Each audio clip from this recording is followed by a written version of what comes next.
আসসালামু আলাইকুম, স্বাগত জানাচ্ছি আরটিভি সকালের সংবাদে। আপনাদের সঙ্গে আছি আমি সিনথিয়া রহমান। 22 বছর পর আজ ময়মনসিংহ যাচ্ছেন বিএনপি চেয়ারম্যান তারেক রহমান। দুপুর 2টায় সার্কিট হাউস মাঠে নির্বাচনী জনসভায় ভাষণ দেবেন তিনি। জনসভায় ময়মনসিংহ বিভাগের 24টি সংসদীয় আসনের ধানের শীষের প্রার্থীদের এক মঞ্চে পরিচয় করিয়ে দেবেন তিনি। এছাড়া তাদের পক্ষে ভোট চাইবেন বিএনপি চেয়ারম্যান। দলকে বিজয়ী করতে দিক নির্দেশনা দেবেন আগামীর পথ চলায়। ময়মনসিংহের জনসভা শেষে ঢাকায় ফেরার পথে তারেক রহমান আরও 2টি কর্মসূচিতে অংশ নেবেন। সন্ধ্যা 6টায় গাজীপুরের রাজবাড়ী মাঠে এবং সন্ধ্যা 7টায় রাজধানীর উত্তরা আজমপুর ঈদগাহ মাঠে নির্বাচনী জনসভায় বক্তব্য দেবেন তিনি। কর্মসূচি শেষে রাত 8টায় গুলশানের নিজ বাসভবনে ফিরবেন তারেক রহমান।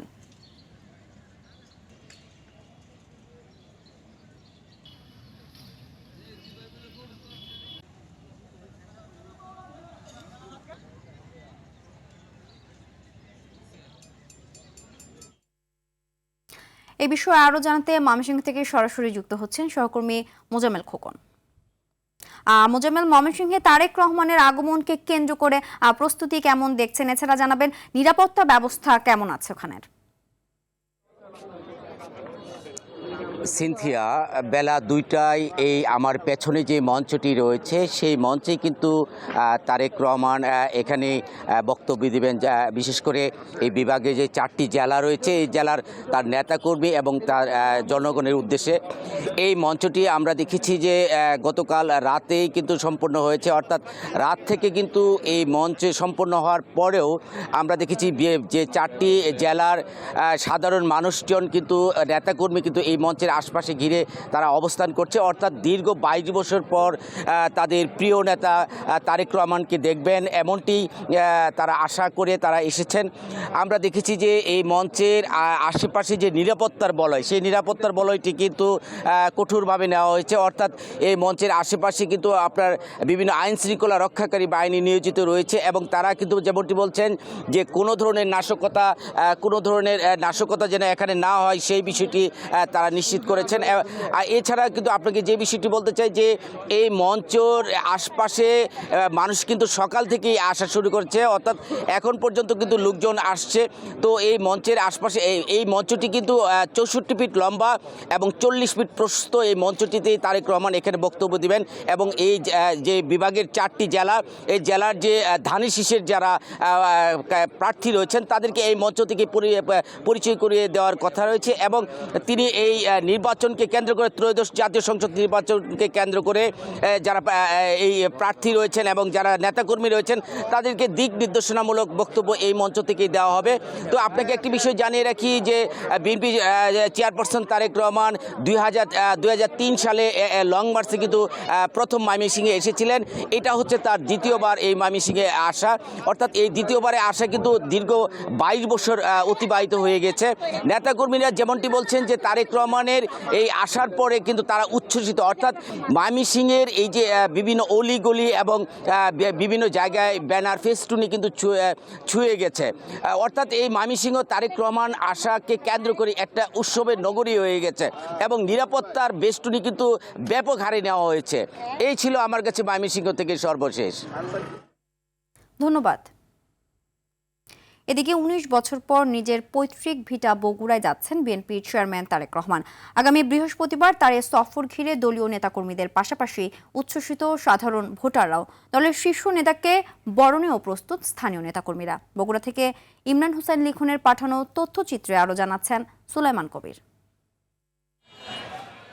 দীর্ঘদিন নির্বাসিত জীবন কাটিয়ে দেশে ফেরার পর প্রথমবার পৈতৃক বাড়ি যাচ্ছেন বিএনপি চেয়ারম্যান তারেক রহমান। তার সফর ঘিরে উত্তরের এ জনপদে চলছে ব্যাপক প্রস্তুতি। জেলা জুড়ে বইছে সাজ রব। বৃহস্পতিবার বগুড়া পৌঁছে প্রথমেই শহরের আলফাতুন্নেসা খেলার মাঠে জনসমাবেশ করবেন তারেক রহমান। পরে গণসংযোগে যাবেন নিজের নির্বাচনী এলাকা বগুড়া সদর 6 আসনের বিভিন্ন এলাকায়। সেখান থেকে যাবেন বগুড়া 7 আসনে, ভোট চাইবেন ধানের শীষের প্রার্থীর পক্ষে।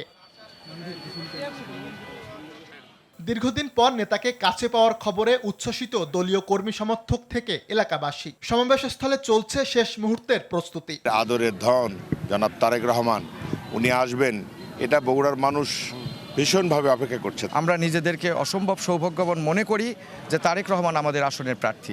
বাংলার মানুষ এখন মনে করে তারেক রহমানের নেতৃত্বে গণতন্ত্র আবার মুক্ত হবে। তারেকের এই সফর দলের সাংগঠনিক শক্তিকে আরো সুদৃঢ় করার পাশাপাশি বগুড়ার রাজনীতিতে নতুন মাত্রা যোগ করবে বলে মনে করছেন নেতারা। উনি বগুড়া আসছেন কথা শুনেই বগুড়া মানুষ জেনে গেছেন যে বগুড়াতে তার আপনজন বগুড়া আবার ফিরে আসছে।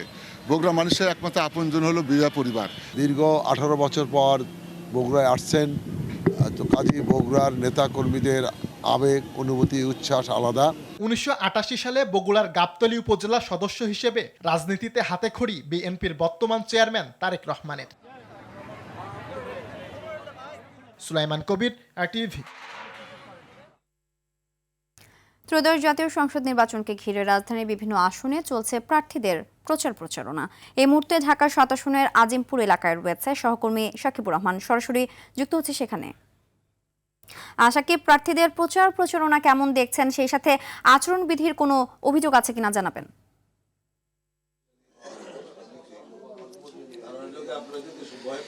সিন্ধিয়া, আসলে প্রার্থীরা কিন্তু বিভিন্ন ধরনের প্রচারণায় অংশ নিচ্ছেন। বিশেষ করে সকাল থেকে তারা ভোটারদের দ্বারে দ্বারে যাচ্ছেন এবং এখন যেখানটিতে আমরা রয়েছি সেখানে তারা উঠান বৈঠক করছেন, অর্থাৎ এই এলাকার যারা রয়েছেন তাদের থেকে আসলে প্রার্থী তিনি জানার চেষ্টা করছেন যে এই এলাকায় কি ধরনের সমস্যা রয়েছে এবং এখানকার মানুষ আসলে তারা কি কি চান সেই বিষয়গুলো তিনি জানার চেষ্টা করছেন। এবং যখন তিনি সবগুলো বিষয় জানবেন এবং তার যে পরিকল্পনাগুলো রয়েছে সেই পরিকল্পনা কিন্তু তিনি তুলে ধরবেন। এখানে মূলত এই আসনটিতে ত্রিমুখী লড়াইয়ের একটি কথা বলছেন ভোটাররা। এখানে জামায়াত মনোনীত প্রার্থী রয়েছেন, বিএনপির প্রার্থী রয়েছেন, পাশাপাশি স্বতন্ত্র প্রার্থী রয়েছেন এবং সেই প্রার্থীরা কিন্তু তারা তাদের যে ধরনের উন্নয়ন করতে চান তারা সেই উন্নয়নের বিষয়গুলো তারা মূলত তুলে ধরছেন। তো আমরা একটু প্রার্থীর সঙ্গে আমরা একটু কথা বলতে চাই। একটু আমরা আপনার থেকে জানবো যে আপনি যদি নির্বাচিত হতে পারেন কোন কাজটাকে বেশি প্রাধান্য দিয়ে সবার আগে করতে চান। আসসালামু আলাইকুম। আমি যদি ঢাকা 7 আসনে নির্বাচিত হই, এখানে অনেকগুলি সমস্যা আছে। বড় সমস্যা হলো তিনটা বড় সমস্যা। একটা হলো সন্ত্রাস, চাঁদাবাজ, তারপরে যানজট, তারপর হলো গ্যাসের সমস্যা। অত্র এলাকায় কেউ গ্যাস পায় না। এই তিনটা সমস্যায় আমাকে সমানভাবে অগ্রাধিকার দিয়ে সমাধান করার চেষ্টা করতে হইব ইনশাল্লাহ। আপনি সারা কেমন পাচ্ছেন সাধারণ মানুষের? সারা আলহামদুলিল্লাহ ভালো পাচ্ছি। সাধারণ পাবলিক সবাই বুকে জড়ায় নিচ্ছে। তারা কানে কানে বলতেছে যে ভাই ভোট তো আমরা দিব, কিন্তু আমরা প্রকাশ করতে পারতেছি না এই সন্ত্রাসীদের ভয়ে। তো ভাই ভোটটা আপনারা যাতে আমরা রাখতে পারি সে ব্যবস্থাটা আপনারা করবেন। কেন্দ্রটা পাহারা দেওয়ার ব্যবস্থা করিয়েন। তারা এরকম বলে। অধিকাংশ ভোটারই আমাদেরকে এভাবে অ্যাডভাইস দিচ্ছে। ধন্যবাদ। আসলে শুনছিলেন যে তিনি কয়েকটি বিষয়কে তিনি নির্ধারণ করেছেন, নির্বাচিত হতে পারলে সেই বিষয়গুলোকে গুরুত্ব দিয়ে সবার আগে কাজ করবেন এবং তার আজকের যে প্রচারণার অংশ হিসেবে তিনি এখন উঠান বৈঠক করছেন। এর পরবর্তীতে কিন্তু বিভিন্ন ধরনের কর্মসূচি রয়েছে, তার মধ্যে মেডিকেল ক্যাম্প উদ্বোধন রয়েছে, সেই কর্মসূচিতেও তিনি অংশগ্রহণ করবেন। তো এই ছিল ঢাকা 7 আসন থেকে আমার কাছে সর্বশেষ। সিনথিয়া, ধন্যবাদ। পটুয়াখালী 3 আসনের দশমিনা উপজেলার চর বোরহান এলাকায় গণ অধিকার পরিষদের সভাপতি ও ডাকসুর সাবেক ভিপি নুরুল হক নূর এবং স্বতন্ত্র প্রার্থী হাসান মামুনের নেতাকর্মীর সমর্থকদের মধ্যে সংঘর্ষের ঘটনা ঘটেছে। সোমবার সন্ধ্যায় এই সংঘর্ষ হয়। সংঘর্ষে উভয় পক্ষের নির্বাচনী অফিস ভাঙচুরের পাশাপাশি নেতাকর্মীদের মারধরের অভিযোগ উঠেছে। এতে দুই পক্ষের একাধিক নেতাকর্মী আহত হয়ে বিভিন্ন হাসপাতালে চিকিৎসাধীন রয়েছেন। এদিকে ময়মনসিংহের ভালুকায় স্বতন্ত্র প্রার্থী মোহাম্মদ মোর্শেদ আলমের হরিণ প্রতীকের কর্মী সমর্থকদের উপর বিভিন্ন স্থানে হামলা ভাঙচুর ও নির্বাচনী প্রধান কার্যালয় সহ অন্যান্য কার্যালয়ে অগ্নিসংযোগের প্রতিবাদে সংবাদ সম্মেলন অনুষ্ঠিত হয়েছে।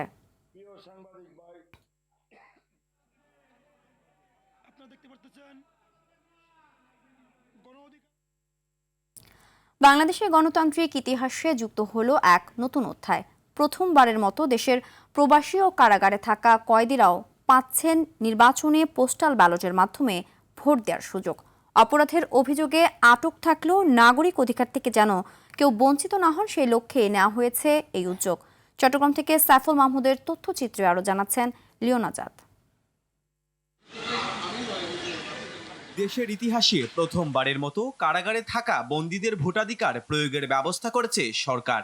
বন্দীরা পোস্টাল ব্যালটের মাধ্যমে ভোট দেওয়ার সুযোগ পাবেন। এরই মধ্যে চট্টগ্রাম কেন্দ্রীয় কারাগার থেকে ৬,৫৭৩ বন্দীর মধ্যে ভোট দিতে নিবন্ধন করেছেন মাত্র ৩৭৮ জন।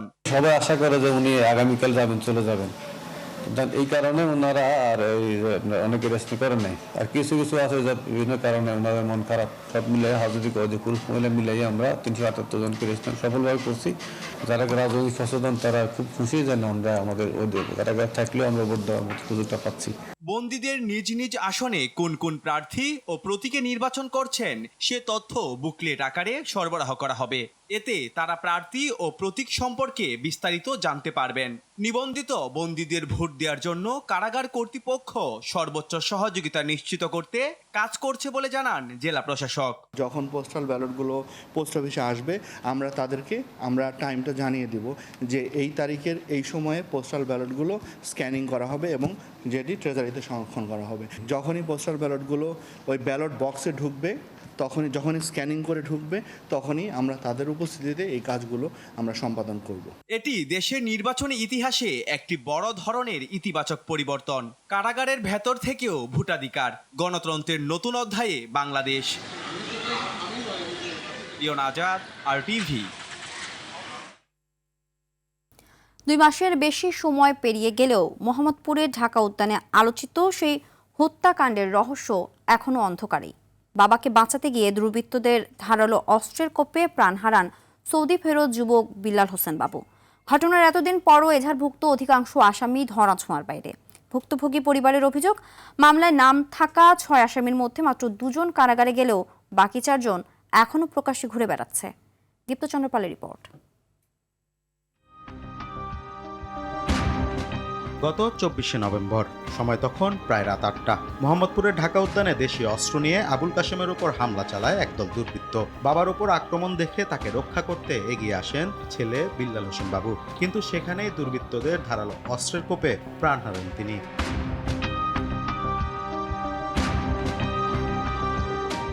ঘটনার পর নিহতের মা বাদী হয়ে মোহাম্মদপুর থানায় 6 জনের নাম উল্লেখ সহ অজ্ঞাতনামা আরো কয়েকজনকে আসামি করে মামলা দায়ের করেন। তবে মামলার 2 মাসের বেশি সময় পার হলেও দৃশ্যমান কোনো অগ্রগতি নেই বলে অভিযোগ পরিবারের। হত্যা মামলা অগরে সব ধরে লিছি, মুসাফিরের মামলা সব ধরে লিছি, কিন্তু আমার মামলা কোনো কিছু করতেছে না।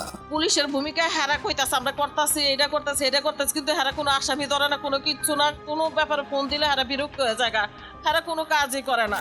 আমরা চাই যে প্রত্যেকটা আসামির ফাঁসি হোক, যাতে কোনো এলাকায় বা কোনো জায়গায় এরকম কাজ না করতে পারে। পুলিশ জানায় হত্যাকাণ্ডের ঘটনায় এ পর্যন্ত 2 জনকে গ্রেপ্তার করে কারাগারে পাঠানো হয়েছে। বাকি আসামিদের ধরতে অভিযান অব্যাহত আছে। মামলাটি তদন্তাধীন রয়েছে। ইতিমধ্যে এই মামলায় জড়িত থাকার অপরাধে 2 জনকে গ্রেফতার করা হয়েছে। আমরা প্রাথমিকভাবে যেটি জানতে পেরেছি, বেশ কিছু লেনদেন এবং অন্যান্য বিষয়ে জড়িত, যেমন এলাকা আধিপত্য বিস্তার সহ নানা বিষয়গুলো চলে আসছে। আমরা এখন ঘটনাটি তদন্ত করছি এবং যার নামে অন্যান্য যারা আছে তাদেরও গ্রেফতারের জন্য আমাদের প্রচেষ্টা অব্যাহত রয়েছে। আইন শৃঙ্খলা বাহিনীর দাবি, মূলত এলাকায় আধিপত্য বিস্তার ও চাঁদাবাজিকে কেন্দ্র করেই এই হত্যাকাণ্ড সংঘটিত হয়েছে। দীপ্তচন্দ্র পাল, RTV, ঢাকা।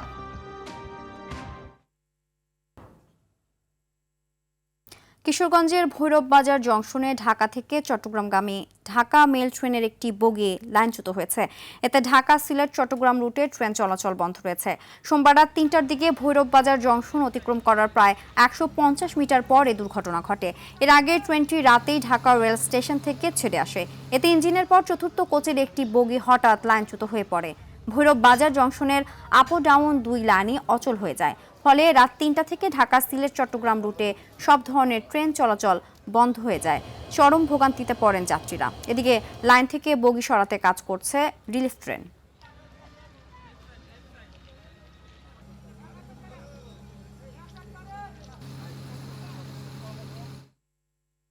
এ বিষয়ে আরো জানাতে ভৈরব থেকে সরাসরি যোগ দিচ্ছেন সহকর্মী সিদ্রাতুল রশিদ পিয়াল। পিয়াল, কখন নাগাদ ট্রেন চলাচল শুরু হতে পারে জানতে পেরেছেন কিনা? আমি যদি আপনাদেরকে একটু জানাতে চাই, গত রাত আনুমানিক 3:30টার দিকে ঢাকা থেকে ছেড়ে আসা চট্টগ্রাম মেল ট্রেনটি ভৈরব আউটারে এসে লাইনচ্যুত হয়। এতে করে ট্রেনের দুটি চাকা লাইন থেকে নেমে পড়ে এবং দুর্ঘটনা কবলিত হয়। এতে কোনো আহত হয়নি। টানা 6 ঘন্টা হয়ে গেল এখন পর্যন্ত ঢাকা সিলেট ঢাকা চট্টগ্রাম রোডের ট্রেন চলাচল স্বাভাবিক হয়নি। আমরা যতটুকু দেখতে পাচ্ছি যে কিছুক্ষণের মধ্যে হয়তোবা ঢাকা সিলেট বা ঢাকা চট্টগ্রাম যে লাইনটি এটি চালু হবে, কারণ যারা রেলওয়ে কর্মকর্তারা আছেন তারা খুব দ্রুত গতিতে কাজ চালিয়ে যাচ্ছেন। এতে দেখা যাচ্ছে যে আর ঘন্টাখানেকের মধ্যে আমরা যা জানতে পেরেছি ঘন্টাখানেকের মধ্যে ভৈরব থেকে ট্রেন চলাচল শুরু হবে এবং লাইনটি সচল হবে।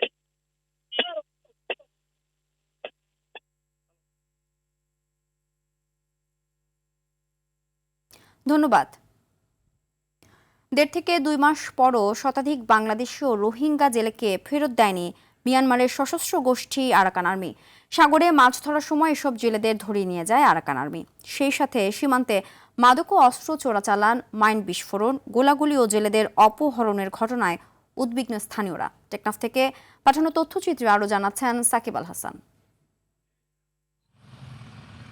গেল বছরের নভেম্বরে শেষের দিকে টেকনাফের নাফ নদীর শাহপরীর দ্বীপ সংলগ্ন সাগরে মাছ ধরার সময় মিয়ানমারের বিদ্রোহী গোষ্ঠী আরাকান আর্মির হাতে অপহৃত হন টেকনাফ উপজেলার শাহপরীর দ্বীপ ডাঙ্গর পাড়ার কবির আহমদ ও তার ছেলে মঞ্জুর আলম। পরিবারের সদস্যরা জানেন না তারা বেঁচে আছেন নাকি মারা গেছেন। উপার্জনক্ষম স্বামী সন্তান হারিয়ে জীবনযাপন করাটা দায়ী হয়েছে কবির আহমদের স্ত্রী হাসিনা বেগমের।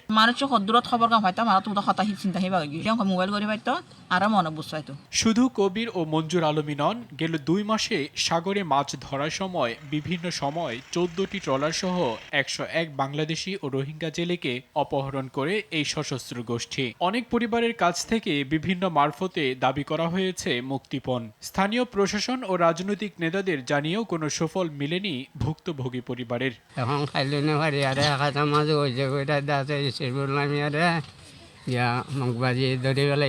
বৈধ বাণিজ্য সম্পূর্ণ বন্ধ থাকায় চোরাচালানের ঝুঁকি বেড়েছে। টেকনাফ স্থলবন্দর দিয়ে ফিরিয়ে আনার চেষ্টা অব্যাহত আছে বলে জানান উপজেলা নির্বাহী কর্মকর্তা। প্রাথমিকভাবে আমরা যারা সীমান্ত রক্ষাকারী বাহিনী আছি তাদেরকে অবহিত করেছি এবং তাদেরকে ফেরত আনার জন্য যে প্রক্রিয়া আছে সেই প্রক্রিয়া মেনে তাদেরকে পদক্ষেপ গ্রহণের জন্য বলা হয়েছে। থানা পুলিশ অবগত আছে। নিম্ন আয়ের এসব জেলে পরিবারকে আর্থিক সহায়তার পাশাপাশি অপহৃত জেলেদের ফিরিয়ে আনতে সর্বোচ্চ সহযোগিতা কামনা স্থানীয়দের। সাকিব আল হাসান, RTV। যশোরে নির্বাচনী জনসভায় বক্তব্য রাখছেন জামায়াত ইসলামীর আমির ডক্টর শফিকুর রহমান। সরাসরি চলে যাচ্ছি সেখানে। এরপরে বলতেছে জামাতের কোন দিকটা ভালো লাগে, সারা জামাতকেই ভালো লাগে। This is reality. জামাত এই জায়গায় আপনাদের ভালোবাসায়, দোয়ায়, সমর্থনে, আল্লাহ তাআলার মেহেরবানিতে এই জায়গায় এসেছে দীর্ঘ পরীক্ষা দিয়ে। প্রিয় দেশবাসী, আমরা একা দেশ চালাবো এটা আমরা চিন্তা করি না, আমরা জাতিকে ঐক্যবদ্ধ করে চলতে চাই। এই জন্য আমরা দেখেছেন যে 11টি দল আমরা হাতে হাত মিলিয়েছি। আমরা এই জাতিকে নিয়ে সামনের দিকে এগিয়ে যেতে চাই ইনশাআল্লাহ। যুবক যুবতী ভাই বোনেরা, আমরা আল্লাহর মেহেরবানিতে তোমাদের হাতে বেকার ভাতা তুলে দেব না। তোমাদের হাতে বেকার ভাতা তুলে দিয়ে এই জাতির যুবক যুবতীরা বেকার বিশ্বের দরবারে এই লজ্জাজনক পরিচয় আমরা দিতে চাই না। বরঞ্চ তোমরা আমাদের কলিজার টুকরা, মুখের ধন। আমরা তোমাদেরকে দক্ষ জনবল হিসেবে গড়ে তোলার জন্য যা দরকার তাই করো। এরপরে তোমাদের হাতে হাতে সম্মানের কাজটি আমরা তুলে দেব। তখন তোমরা হবে গর্বিত নাগরিক, বুক ফুলিয়ে বলবে আমিও বাংলাদেশের উন্নয়নে অবদান রেখে চলেছি, আমি বাংলাদেশের একজন দক্ষ লোক। আমরা সেই দক্ষতা এবং প্রাপ্যতার ভিত্তিতে কাজ হাতে তুলে দিতে চাই। আমরা চাই না আমাদের পটেনশিয়াল একজন যুবক কিংবা যুবতী তারা দেশ গড়ার কাজ থেকে বঞ্চিত হোক। আমরা সবাইকে সম্পৃক্ত করতে চাই। বেকার ভাতা দেওয়া মানে বেকারত্বকে উৎসাহিত করা, এই কাজ আমরা করব। আমরা বেকারত্ব দূর করতে চাই, ভাতার বদলে আমরা কাজ হাতে তুলে দিতে চাই। যুবকরা কি মন খারাপ করেছে? আগে হাত তুলে বলেন তো, আপনারা কি বেকার ভাতা দিতে চান? আপনারা আপনাদের দক্ষ হাত কাজের জন্য পেরেশান হয়ে খোলা রাখবেন, সে হাত আমরা ভরে দেবো ইনশাআল্লাহ। সকালের সংবাদ এ পর্যন্তই। মধ্যাহ্নের সংবাদ দুপুর 12টায় দেখার আমন্ত্রণ রইল। ধন্যবাদ সবাইকে।